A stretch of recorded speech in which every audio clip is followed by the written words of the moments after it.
We are a part of the biggest social experiment that the world has ever seen. And the worst part is, you don't even know about it. When I was trying to learn more about the human mind, I came across these two rat studies and it completely changed how I see the world. After reviewing these studies, I realized that we were in fact a part of a social experiment that will lead us to suffering, misery, and failure. By the end of this video, you too may believe that we're a part of a social experiment, and I'm going to show you how to escape it. So in this video, we're going to cover those two studies, why we are actually in a social experiment, and how you can escape it. So let's discuss the studies. These two studies fundamentally changed how I see the world, and let me explain to you why. The first study was a study done in about the 1950s. It was done by Olds and Milner, I believe, and it was a study that they did on rats. They implanted electrodes into the brains of the rats, and what those electrodes would do was it would release dopamine in the brain of the rats. Now, the way that these electrodes would actually go off is if the rat pressed a button that was located inside of their cage. Now, what would happen is the rats would press the button and they would realize, ooh, that actually feels really good. Because of course, a little spike of dopamine, who doesn't like that? So what would happen is the rats would just keep pressing the button. And they would press it more and more and more. And it would come to a point where all they would do is just want to press that button. And some of these rats would just continue to press it so much that they literally died of exhaustion. These rats would do nothing except for just press that button over and over and over again. Now, literally the only thing that this button did was increase the dopamine in the rat's brain. It would send an electrical signal to the rat's brain to release dopamine. And all these rats would want to do is just keep pressing that button over and over and over again. So that was the first study. Now, the second study, what they did is they would place these rats in the cage, but these rats would produce zero dopamine. They effectively severed the nerves in the rat's brain to prevent them from producing any dopamine. So it wasn't like these rats had low dopamine, they had, weren't feeling great. It was like they literally had zero dopamine, none whatsoever. And what happened to these rats? Well, these rats effectively just sat in the same place forever. They didn't want to do anything but just sit there and do nothing. They felt pretty bummed out, obviously, because they had no dopamine, so they would effectively just sit there and do nothing. The scientists would place food in the cage of the rat. Let's say the rat was sitting on the left side of the cage. They would place food on the right side of the cage, so all the rat would have to do is walk whatever 15 centimeters it was from one side of the cage to the other to get that food, but the rats wouldn't do it. The rats literally would not walk 15 centimeters to eat food. Now, if the scientists put the food in the rat's mouth, the rat would eat the food and the rat would enjoy the food. But if the rat had to walk across the cage to eat the food, the rat would not do it. And if these rats were left to their own accord, they would starve to death. Just like the rats who died from exhaustion from pressing the dopamine buzzer over and over and over again, the rats with no dopamine would literally die of starvation because they couldn't walk 15 centimeters to get food. So you're probably thinking, well, how on earth do these two experiments lead you to believe that we are, in fact, in a social experiment? Well, let me explain. On the 29th of June, 2007, the first ever dopamine button was released. And since then, over time, these dopamine buttons have been distributed, and now every single person in the modern world has a dopamine button. Even people who can't afford a place to live will have a dopamine button. And these dopamine buttons are so accessible that we're able to keep them in our pockets. Now, what am I talking about? I'm talking about your phone. See, our iPhones are the metaphorical dopamine button that we've been given, and we are the rats. 200 years ago, 1,000 years ago, the only way that you could receive any form of dopamine was doing something that moved you towards a goal, that progressed you in life, that in some way moved you forwards. But now, we're able to release dopamine without doing anything at all.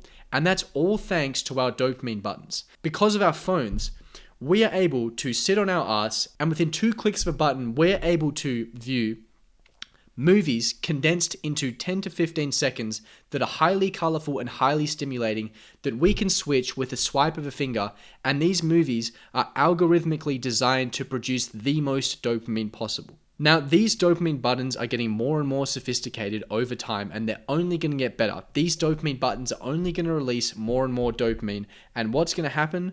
Well, us as humans are going to press the dopamine button more and more and more. Now, what happens if we continue to press the dopamine button over and over and over again? Well, our brain is going to realize that we're actually releasing far too much dopamine. The dopamine levels that we're releasing are far in excess of what is normal. So naturally, through the process of homeostatic regulation, what is our brain going to do? It's going to bring all of our dopamine levels down. So we're actually operating at a normal level, at the level that humans are supposed to operate in. Now, what does this mean? This means that we are going to produce less dopamine for literally everything. Every single activity that we're going to do is going to produce less dopamine to balance out the fact that with our dopamine buttons, we can spike extremely high levels of dopamine whenever we want. So what happens if we have incredibly low dopamine levels? Well, that seems quite a lot like the second experiment, doesn't it? That rat in the cage with zero dopamine, which had no motivation to even walk across the cage to get a bit of food, seems a little bit like that, doesn't it? And what happens when we have no motivation to do anything that's meaningful, anything that can actually improve our lives? For example, if you're a rat, eating to survive. But what is going to happen if we have no motivation to do more challenging things, things that are going to progress us, things that are going to move us forward? Well, what's going to happen is we're going to revert to the easiest things to possibly do. And what's the easiest thing to do? It's probably to press the dopamine button more. And what happens the more we press the dopamine button? We're getting huge spikes. Our brain has to regulate it. So our brain is going to decrease our dopamine levels. So as you can see here, it is a self-fulfilling cycle where we've been given a dopamine button, and the more we press the dopamine button, the less overall dopamine levels we have, so the less motivated we are to do anything except for press the dopamine button before. We've effectively been placed in a cage with no dopamine and given a dopamine button. And that is why I believe that we are in a social experiment. And as a consequence of this social experiment, we're going to become less motivated, more lazy. We're not going to be able to work towards any of our goals. Our lives are going to be incredibly unfulfilling, and we're just going to be like that rat, pressing the dopamine button over and over and over again, not living a purposeful life whatsoever. When I was in high school, I would spend an insane amount of time playing video games. I would play video games all the time. And if I wasn't playing video games, I was probably watching YouTube. And if I wasn't watching YouTube, I was probably watching TV series. Either way, I was constantly triggering that cheap dopamine. I was constantly getting spikes of dopamine all the time through that dopamine button. And I remember that it was the final year of school, and you have to start really buckling down because it's important to study to get good grades. So what would happen is I would go, okay, I need to study, I need to get good grades. Every time I would sit down to do work, the work would seem a little bit scary, a little bit overwhelming, and it would require a little bit of motivation to actually do it. Because I had such little dopamine, because I'd kept pressing that button over and over and over again, I found it incredibly challenging to study whatsoever. I would keep reverting back to, let me just go and watch some YouTube videos, or let me just play some video games. I'll do it later. I'll do it later. And all that happened is I just kept putting it up, I kept procrastinating, and it became incredibly hard for me to get any work done. Now, this applies to people no matter what stage you are in life. If you have a big project that you're working on, you're trying to grow your business, if it is incredibly hard for you to grow your business because you're constantly thinking about where can I get my next dopamine hit, and because your dopamine levels are so low that you have no motivation, it's going to be very, very hard for you to run a business. If you're trying to get in really, really good shape, but you have such low motivation that it's very hard for you to get your shoes on and get out and go for a run, or it's very hard for you to eat properly, then it's going to be very, very hard for you to get in shape. So as you can see, as a consequence of us having the dopamine button and low dopamine, it's going to be hard for us to achieve anything whatsoever. So how can we actually escape this experiment? There's lots of things that we can do to get out of this experiment, but I think the first place to start is we have to change our dopamine button. What I'm talking about is changing how we view our phones. See, a lot of us think, our phone is just our phone. You know, it's great. It's a multi-purpose thing. I can use it for a calculator. I can also use it to get my news feed. I can also use it to watch Netflix, and I can use it to play video games.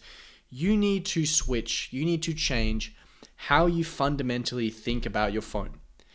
The frame that I have to think about how I use my technology, which I think has served me incredibly well, is think about your phone as a tool and not a toy. Because fundamentally, a tool is something that you use exclusively for utility. And if you use something exclusively for utility, you're only going to get the value that that thing provides. For example, let's think about a hammer. Now, a hammer is not very interesting. A hammer is not very exciting. You probably don't want to play around with the hammer that much unless you're a little bit weird. But if you need to nail something in, you're going to use your hammer. Same thing with a screwdriver. Again, you're probably not going to play around with the screwdriver unless you're a bit weird. The screwdriver is really only going to be useful if you need to screw something in. So why don't we think about our phones the same way? Rather than thinking, how can we get that little hit of dopamine? How can we have as much fun on our phone as possible? If we just think, how can I only use my phone to get the utility that it provides and nothing else? I don't think that it's a good idea to just remove your phone completely, because I think there's a lot of great things that your phone provides. For example, we now have AI that allows us to basically solve any incredibly complicated problem within 2 seconds. Or you have the internet where you're able to search anything up and just get it immediately. You're also able to communicate with people on the other side of the world. I understand that your phone is an incredibly powerful thing, and I don't think getting rid of it completely is the right thing to do. But if you can change what your phone is from a toy into a tool, then you've effectively dismantled and rewired the dopamine button. And I think the best way to do this is to make your phone as boring as possible.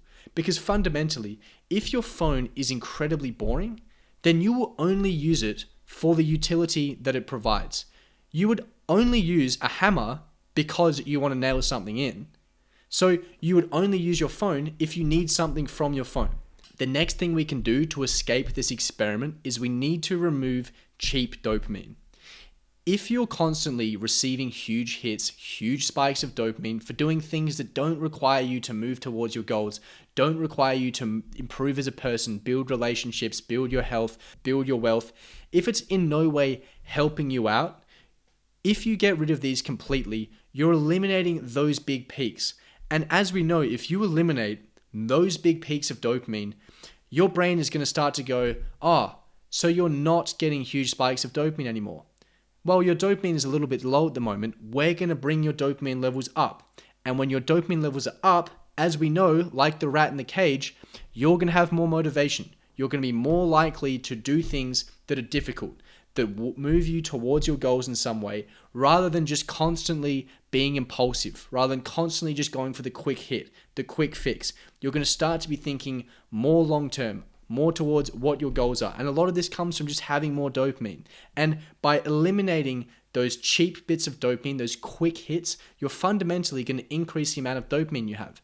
And you're now no longer the rat in the cage with zero dopamine, which is a good place to be. Coupled with the fact that you've disarmed your dopamine button, you're going to be in a much, much better position. Now, the third thing we need to do is we need to start to reinforce goal-oriented actions. Now, this actually is going to happen to you as a consequence of removing these big spikes of dopamine. When we do an activity and when we release a spike of dopamine from doing that activity, we're creating a connection between I did an activity, I felt good as a consequence. If you're working towards your goals and because you didn't have those big hits of dopamine, you're now actually starting to receive spikes of dopamine from working towards your goals, what's going to happen is you're going to start to associate feeling good with working towards your goals. And that is really where the power of this all comes in. If you can start to create a neural connection between feeling good and working towards your goals, you're going to start to actually crave working towards your goals.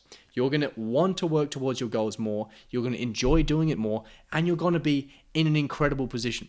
And over time, if you're the person that has lots of motivation, who has effectively a supercomputer that is not giving them brain damage, and you're constantly reinforcing yourself to move towards your goals, you're going to be in a dynamite position because you're effectively able to continually take the action, continually get the compounding effects of your actions moving you towards your goals, and you're not getting the compounding effects of destroying your brain over and over and over again. One of the things that I noticed when I completely eliminated this cheap dopamine, cheap entertainment completely, is that One day I went to go for a workout. It was about 2 weeks after I'd removed everything completely.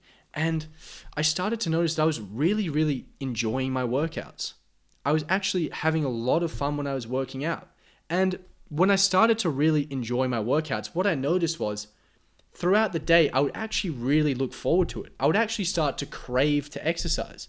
And when you start to crave to exercise, when you start to crave to do things that move you towards your goals, obviously, it's going to make you much more likely to do it. If you're looking forward to exercising, you're going to be much more likely to actually do it than someone that really, really, really doesn't want to do it. So you've effectively put yourself in a position where you just want to grow, where you want to become a better version of yourself. And it's just a great place to be in. If you guys want to escape the experiment, if you want to learn how to rewire your brain to love working hard, you can book a free call with us. I'll leave a link in the description below. And if you enjoyed the video, then please like, please subscribe. Otherwise, I will see you in the next video.